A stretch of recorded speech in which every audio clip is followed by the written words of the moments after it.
I ain't gonna lie, they almost lost me with this episode, y'all. This was about to be the last episode I watched because Myami, Becky, this double date was not for me.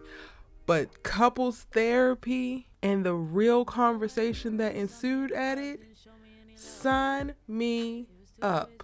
What's good, y'all? It's your good sis Erica Vane coming to you right here on Erica Vane TV with another Sweet Life LA video.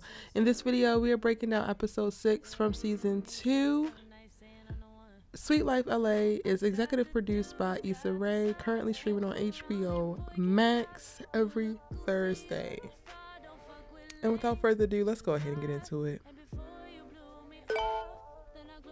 Okay, I'm gonna go ahead and get through the little trivial stuff real quick so we can get to the meat and potatoes, because my God, the couples therapy, my God. So the episode starts off with everybody getting ready to leave New York. We get our last little dose of Patiri and Briana, who have decided that they are going to try to make this long distance thing work. They're gonna keep in touch. They are just so damn cute together.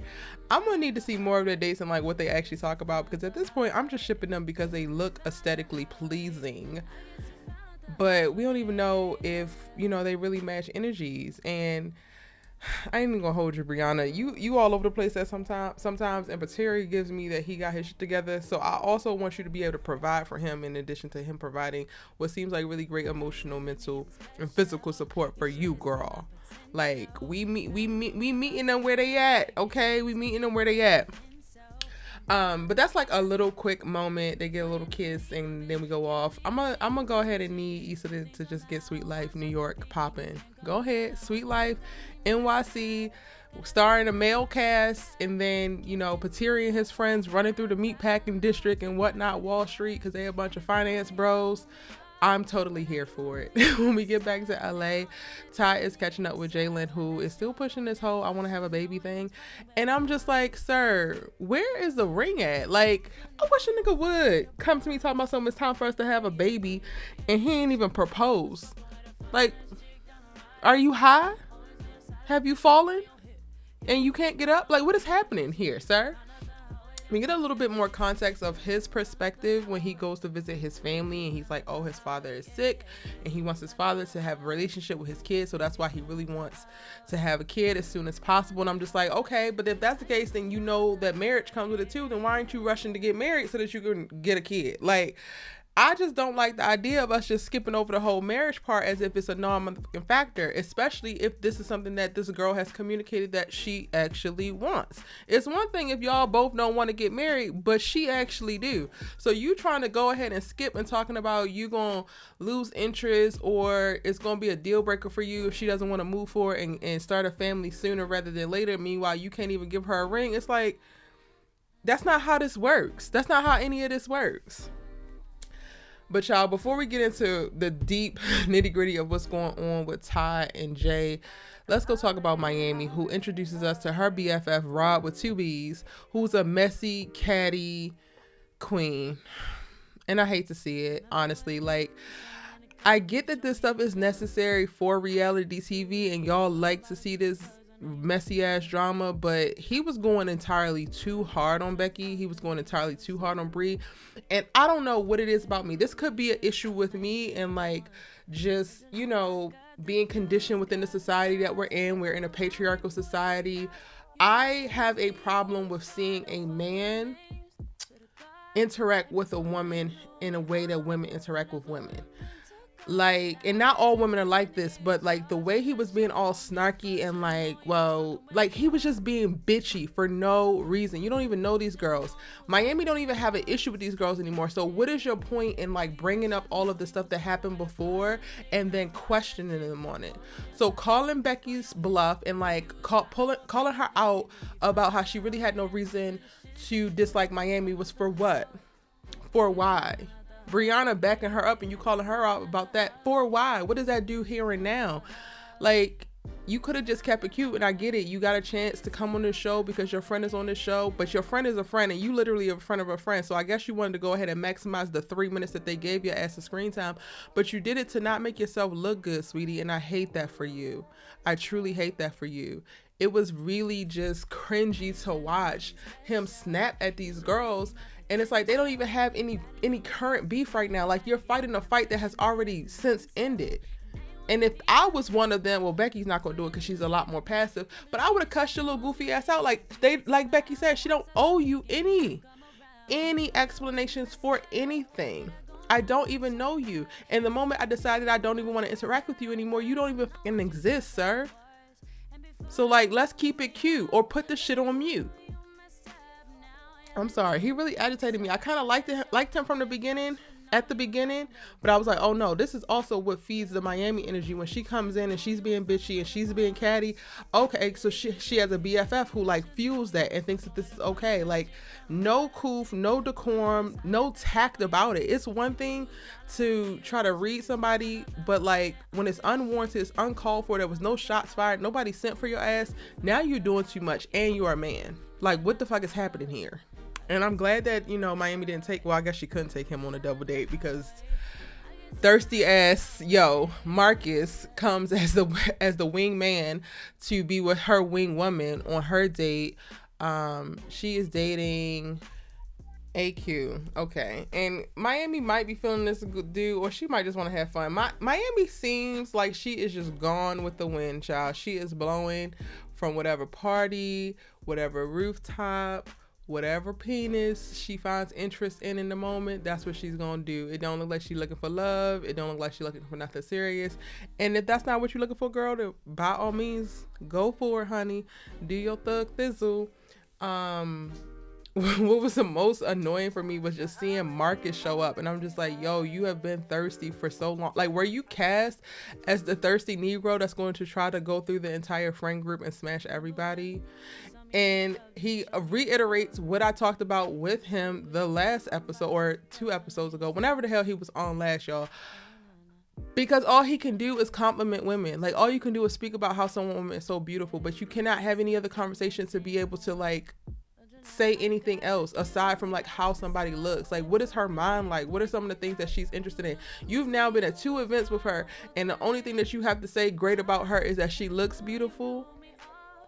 Man, y'all have to do better. It's not good enough anymore. We have our homegirls to tell us how cute we are, because guess what? We are dressing for them 9 times out of 10. So you just being able to tell me I'm beautiful is not going to be able to be enough. Pateri, where the hell you at? Because I'm going to need you to go around and maybe teach a class, baby. Teach a class about intentionality. Teach a class about presence and effort. Teach a class about some type of swagger, even though Pateri is a player on the low. You can tell by how he moves now. When he's in New York, he got this swag that's utterly ridiculous, and it's very attractive.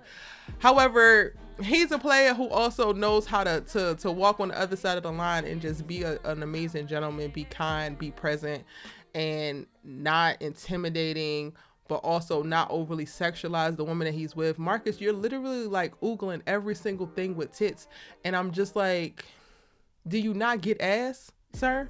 Like, you're not attractive, so like, why are you so damn thirsty?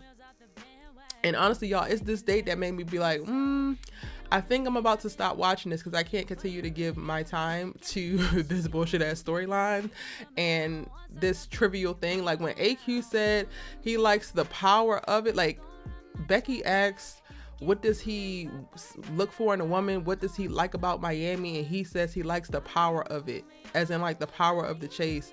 And Myami's like, well, I like to be chased. I'm like, oh no, these are children. I can't do this. I cannot. Like, if this is what the conversations are gonna be like on y'all's little dates, as y'all are so-called looking for love, when y'all are really just looking for somebody to stick your penis in or somebody to sit on top of, it's just not for me. And we have to know when things are not for us. However, I stuck it out with this episode, and I was rewarded for it, because we have such a beautiful, well, actually two, because I was about to forget about this.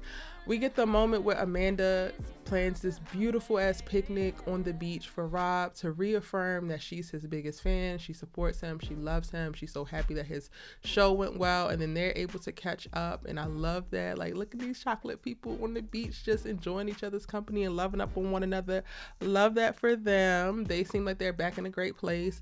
But then my favorite scene and moment of this entire episode was Ty and Jaylenn going to therapy. And in that, they reveal an event that happened at the early stages of their relationship that kind of like shook their core, and it makes everything that we're seeing now make so much more sense. Ty was pregnant with twins and aborted them.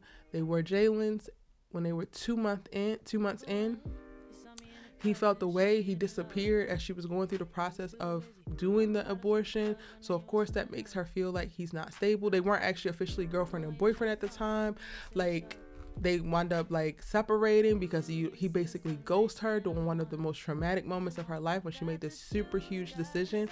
So I can only imagine what Tylynn is feeling right now, that he is like, I think they're 4 years in, and he's asking for a baby again. It's like, sir, the last time there was a baby on the table, you disappeared because maybe you didn't like what my choice was. Even though he revealed that like he had some relief that she was deciding to do it, because I think that he wasn't ready at the time either.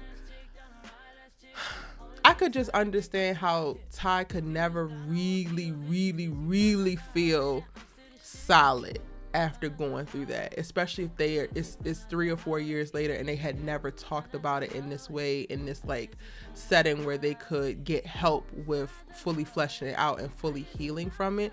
I mean, it's clear that they love each other. It's clear that they bounced back from that particular moment of him ghosting her during the time where she aborted their children, but that's a lot. And I think one thing that Jaylenn needs to sit with is like, you're asking a lot for this girl after going through this, which we didn't even know, and her having that history in her mind.